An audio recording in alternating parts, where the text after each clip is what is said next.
Youth brigade से बचेगी कांग्रेस? अब यूथ ब्रिगेड से बनेगी कांग्रेस? सवाल इसलिए क्योंकि पंजाब की लड़ाई में उलझी कांग्रेस पार्टी के साथ आज दो युवा नेता जुड़े। कन्हैया कुमार अब कांग्रेसी हो गए, तो वहीं जिग्नेश मेवाणी भी कांग्रेस के साथ आ गए।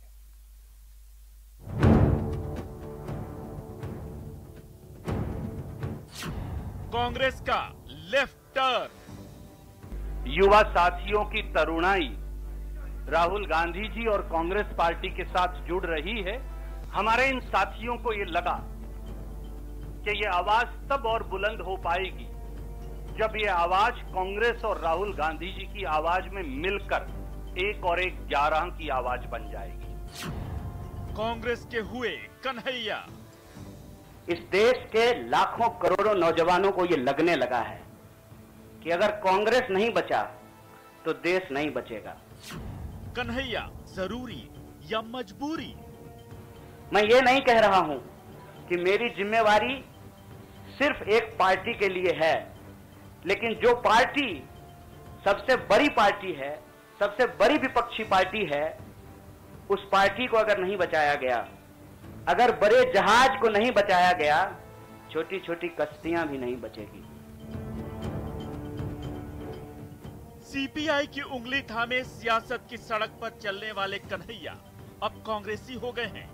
कांग्रेस को बचाने आए हैं वो, इसलिए पंथ और पार्टी से ऊपर उठकर देश की सोच रहे हैं। दीवार पर बैठकर टुकुर टुकुर मुंह ताकने का वक्त नहीं है। ये अर्जेंसी का टाइम है और इस अर्जेंसी के टाइम पे दीवार पे बैठ करके दायां जाएं कि बायां जाएं, ये मत सोचिए।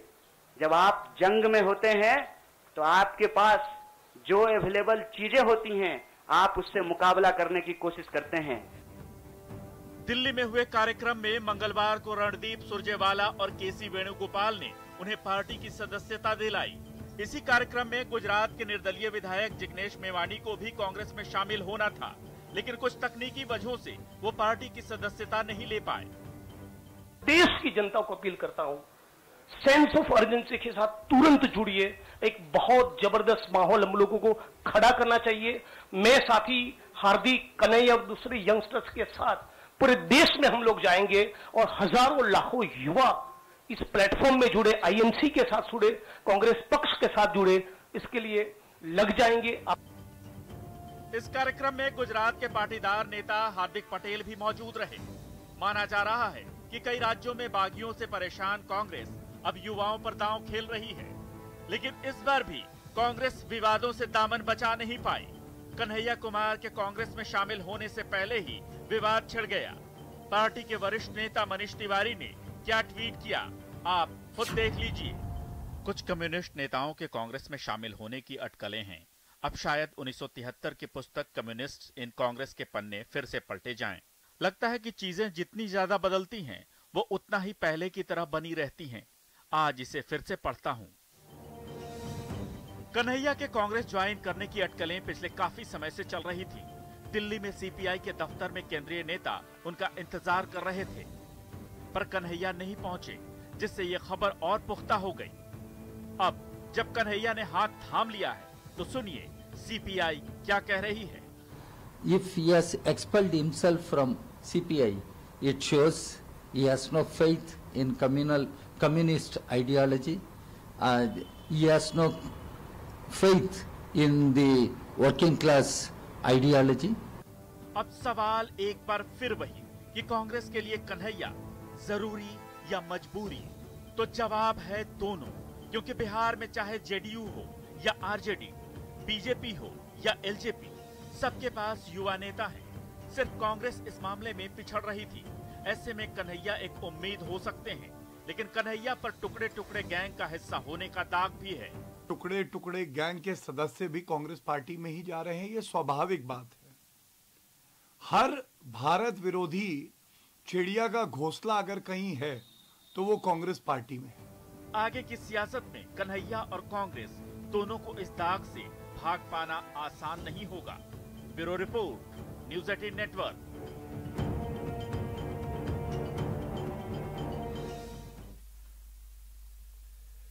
सर्जिकल स्ट्राइक की वर्षगांठ से ठीक पहले सीमा पर साजिश को नाकाम करते हुए सेना ने सीमा में घुस आए एक आतंकी को ढेर कर दिया, जबकि एक जिंदा पकड़ा गया। आतंकियों के पास से सेना ने भारी मात्रा में हथियार भी बरामद किए हैं, जो सबूत है कि पाकिस्तान भारत के खिलाफ बड़ी साजिश रचने में जुटा है।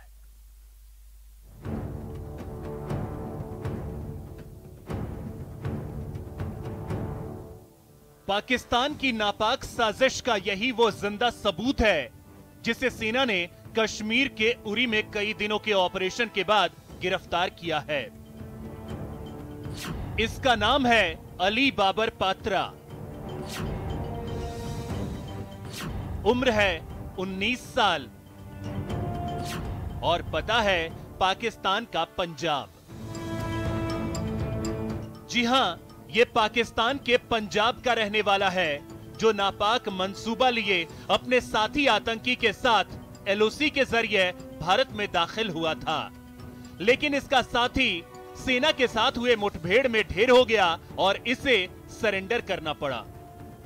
The second terrorist pleaded us for his life, even though he has fired on us on number of times in the contact. We accepted his surrender and handle him humanely. आतंकी भारी मात्रा में हथियार और गोला बारूद लेकर सीमा में दाखिल हुए थे। आतंकियों के पास से जो हथियार बरामद हुए हैं, उनमें 7 AK-47 राइफल, 9 पिस्टल और रिवॉल्वर और 80 से ज्यादा ग्रेनेड शामिल हैं। पकड़े गए आतंकी ने बताया कि ये गोला बारूद वो पाटन में सप्लाई करने आया था, लेकिन आतंकी का ये कबूलनामा अभी शक के घेरे में है। While he claims, the surrender terrorist, he claims that he was informed by his handlers, by the group, that he is to drop a supply in the area of Patan. But when we go over the recoveries and modus operandi, it is quite possible that these infiltrating groups had come here for some kind of a strike. Uri में ही 18 सितंबर 2016 को पाकिस्तान से आए आतंकियों ने हमला किया था, जिसके जवाब में 28-29 सितंबर की आधी रात को भारतीय सेना ने पीओके में सर्जिकल स्ट्राइक को अंजाम दिया था। ये महीना भी सितंबर का ही है और आतंकी भी उसी रास्ते से आए थे, जिस रास्ते साल 2016 को। This infiltration attempt was made in the area of Salamabad Nala. This is the same area through which we have had a history of infiltration in 2016. That is when a suicide attack at Uri garrison took place. It is also revealed that this infiltration group was supported from the Pakistani side by 3 porters who had come till the line of control along with supplies. आइए अब उस operation के बारे में जान लीजिए जिसमें ये आतंकी सेना के हत्थे चढ़ गया। 18 सितंबर की रात को 6 आतंकी उरी में एलओसी पार करने की कोशिश कर रहे थे। उस दिन मुठभेड़ के बाद 4 आतंकी वापस लौट गए, जबकि 2 भारत की तरफ आ गए, जिसके बाद आतंकियों को पकड़ने के लिए सेना ने इलाके की घेराबंदी कर दी। 26 सितंबर को पाकिस्तानी आतंकी रहमान मारा गया और बाबर ने सरेंडर कर दिया।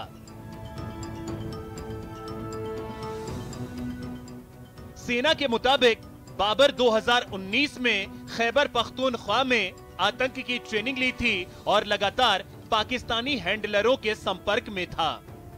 Bureau report, news 18 network.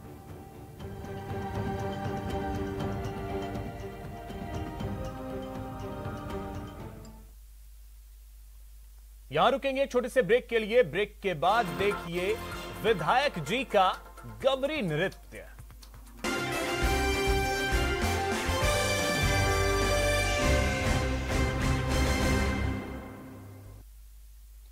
Break के बाद आपका स्वागत है। चलिए अब आपको दिखाते हैं रंग रंगीलो राजस्थान की एक दिलचस्प तस्वीर। जहां गवरी कलाकारों ने मेवाड़ के पारंपरिक लोक नृत्य गवरी पर जमकर नृत्य किया। साथ ही कलाकारों के साथ उदयपुर ग्रामीण के विधायक फूल सिंह मीणा थिरकते नजर आए। स्क्रीन पर आप देख सकते हैं कि कैसे विधायक फूल सिंह मीणा जमकर गवरी डांस कर रहे हैं। आपको बता दें कि उदयपुर के पीपलवास गांव के चौराहे पर गवरी खेली जा रही थी।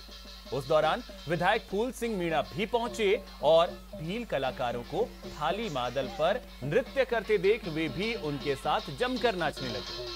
विधायक जी के नाचने का अंदाज ग्रामीण और गवरी कलाकारों को काफी पसंद आया।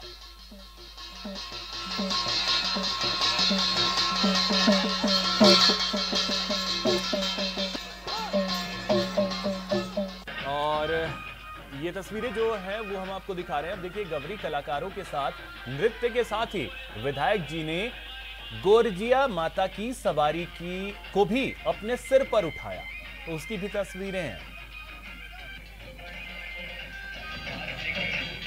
तो रंग रंगीलो राजस्थान की ये बेहद दिलचस्प और अनोखी तस्वीर जो है वो उदयपुर से आज सामने आई।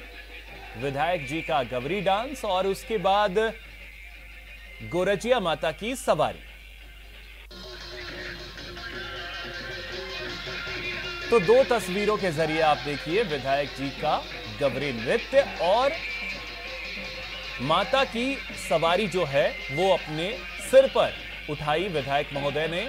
तो ये तस्वीरें जो हैं वो उदयपुर से सामने आई। दो तस्वीरों के जरिए इस खूबसूरत नजारे को हम आपको दिखा रहे हैं।